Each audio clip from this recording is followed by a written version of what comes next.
नमस्कार। शिवसेना प्रमुख उद्धव ठाकरे ने एनडीए से अलग होकर पार्टी के लिए मुसीबत मोल ले ली है।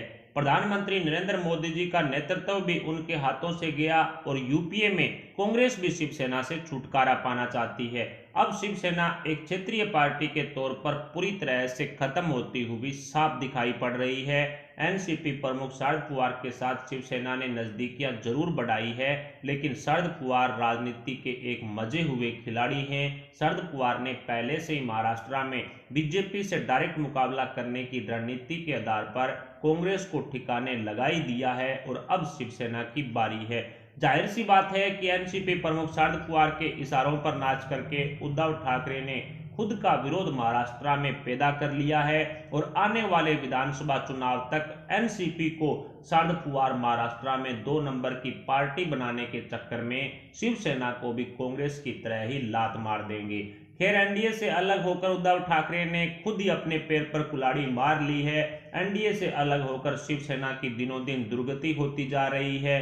पीएम मोदी के नेतृत्व से अलग होने वाले पार्टियों की दुर्दशा किसी से छुपी नहीं है, सबके सामने है।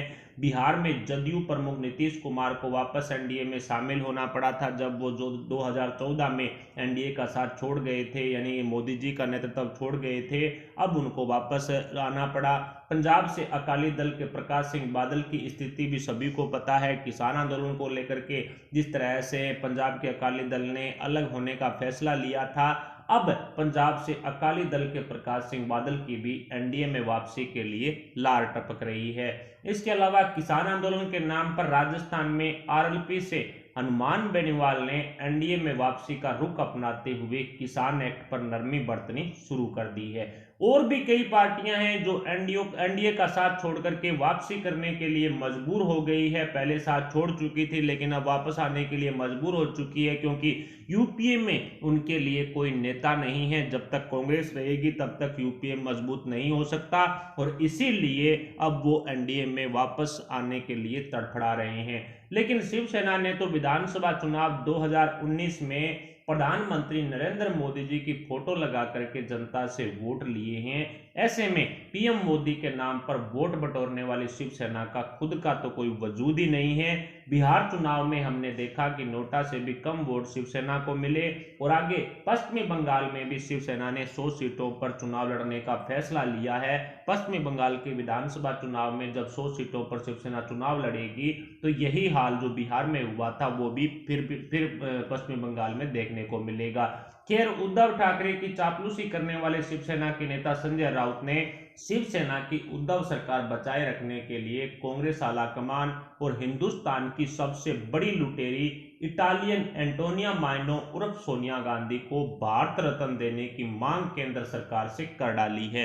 यानी कि शिवसेना की तरफ से सोनिया गांधी को भारत रत्न देना, इतनी बड़ी मांग शिवसेना की तरफ से करना, शिवसेना के नेताओं की तरफ से करना, ये कहीं ना कहीं शिवसेना को डुबोने वाला कहीं ना कहीं कदम है। कभी सोनिया गांधी के सामने झुकने वालों को हिंजड़ा कहने वालों ने आज देश के लुटेरों को भारत रत्न देने की मांग उठाना शुरू कर दी है। तो आप खुद समझ जाइए कि शिवसेना कुर्सी और सत्ता के लिए किस हद तक नीचे गिर सकती है। आदरणीय श्री बाला साहब ठाकरे जी की विचारधारा को मिट्टी में प्लेट करने का काम उद्धव ठाकरे कर चुके हैं और संजय राउत की तरफ से जो बयानबाजी की जा रही है, जो शिवसेना को डुबोने का काम संजय राउत की तरफ से किया जा रहा है, उससे ऐसा लग रहा है कि संजय राउत भी आने वाले समय में उद्धव ठाकरे का साथ छोड़ करके शरद पवार का दामन थामेंगे। अक्सर अपने बयानों से बदलने वाले संजय राउत ने खुद के साथ साथ उद्धव ठाकरे की भी खूब फजीयत करवाई है। एक हफ्ते पहले राहुल गांधी को मूर्ख बताने वाले संजय राउत ने अब पप्पू को योद्धा बताया है, जो केंद्र की मोदी सरकार के खिलाफ उठ खड़ा हुआ है। इस तरह की बात शिवसेना के मुखपत्र सामना में लिखी है और जिससे पूरी बीजेपी डरती है और थर थर कांपती है। ऐसा क्यों बोला जा रहा है ये सब समझ रहे हैं, क्योंकि महाविकास अघाड़ी गठबंधन को लेकर के राहुल गांधी ने केसी वेणुगोपाल को जिम्मेवारी सौंपी है कि वो महाविकास अघाड़ी गठबंधन पर एक हफ्ते के भीतर एक रिपोर्ट तैयार करे और उस रिपोर्ट में सभी विधायक एमएलसी जो महाराष्ट्र में हैं, जो कांग्रेस के नेता हैं, संगठन के नेता हैं, उनसे संपर्क कर मुलाकात करे और ये पता करे कि वो महाविकास अघाड़ी गठबंधन में रहना चाहती हैं या नहीं। बस इसी कदम के बाद अब जिस राहुल गांधी को एक हफ्ते पहले शिवसेना के मुखपत्र सामना में मूर्ख बताया जा रहा था, बराक ओबामा की तरफ से जो बयानबाजी की गई थी उसका समर्थन किया जा रहा था, सोनिया गांधी को यूपीए अध्यक्ष नहीं बल्कि किसी बंजर गांव की मुखिया होना चाहिए, इस तरह की बात कही जा रही थी। आज उसी शिवसेना के मुखपत्र सामना में राहुल गांधी को योद्धा बताया गया है और साफ कहा गया है कि राहुल गांधी एक बहुत बड़ा योद्धा है जो केंद्र की मोदी सरकार के खिलाफ उठ खड़ा हुआ है और जिससे बीजेपी थर-थर कांपती है। यानी कि कहीं ना कहीं अब उद्धव ठाकरे की सीएम कुर्सी बचाने के चक्कर में संजय राउत ने राहुल गांधी को योद्धा बताना शुरू कर दिया है, लेकिन महाविकास अघाड़ी गठबंधन में एक और बवाल मच गया है। नितिन गडकरी जो बीजेपी के वरिष्ठ नेता हैं और उद्धव ठाकरे, इन दोनों के बीच में एक मुलाकात हुई है। इस मुलाकात के बाद में भी एनसीपी और कांग्रेस में हड़कंप मचा हुआ है कि क्या कांग्रेस द्वारा साथ छोड़ने से पहले ही शिवसेना तो कहीं कोई बड़ा झटका बीजेपी के साथ मिलकर के महाविकास अघाड़ी गठबंधन को ना दे दे, लेकिन ऐसा संभव नहीं है क्योंकि पहले भी देवेंद्र फडणवीस की तरफ से कह दिया गया है कि भविष्य में कोई भी चुनाव शिवसेना के साथ मिलकर के नहीं लड़ा जाएगा। यानी ये तो साफ हो चुका है कि घर वापसी के सारे दरवाजे शिवसेना के लिए बंद हो चुके हैं, लेकिन कांग्रेस अब बड़ा फैसला यहां पर लेगी। एक हफ्ते का टाइम दिया गया था जिसमें से 3-4 दिन गुजर चुके हैं और आने वाले 2-3 दिन के भीतर कांग्रेस की तरफ से और केसी वेणुगोपाल की तरफ से जो रिपोर्ट कांग्रेस आला कमान को सौंपी जाएगी उसके बाद में कोई बड़ा फैसला महाविकास अघाड़ी गठबंधन पर होने वाला है। दूसरा, संभाजी नगर जो औरंगाबाद का नाम बदल कर संभाजी नगर करना था, उस मामले में भी मुख्यमंत्री उद्धव ठाकरे के एक ट्वीट ने महाराष्ट्र की राजनीति में बवाल मचा करके रख दिया है।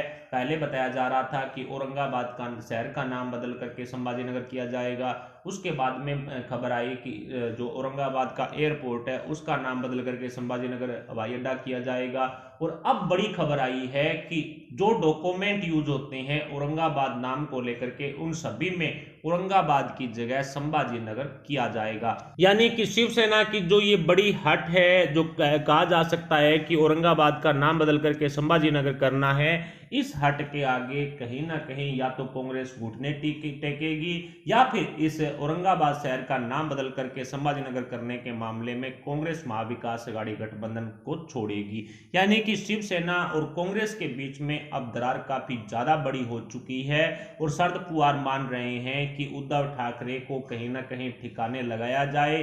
कुल मिलाकर के एनसीपी प्रमुख शरद पवार ने महाविकास अघाड़ी गठबंधन बना करके महाराष्ट्र की राजनीति में बहुत बड़ा गेम खेल दिया और इस गेम में कांग्रेस और शिवसेना पूरी तरह से खत्म होते हुए साफ दिखाई दे रहे हैं। फिलहाल उद्धव ठाकरे की सीएम कुर्सी को लेकर के क्या कांग्रेस की रिपोर्ट में कोई इस तरह का फैसला लिया जाएगा जिससे कांग्रेस बाहर होगी, इस पर आप अपने विचार हमें कमेंट बॉक्स में जरूर बताएं। साथ ही वीडियो को लाइक करके हमारे चैनल को सब्सक्राइब जरूर कर लें, जरा आपके पास वाला बेल आइकन भी दबा लें। अभी के लिए इतना, मिलते हैं अगली अपडेट के साथ, तब तक के लिए जय हिंद जय भारत।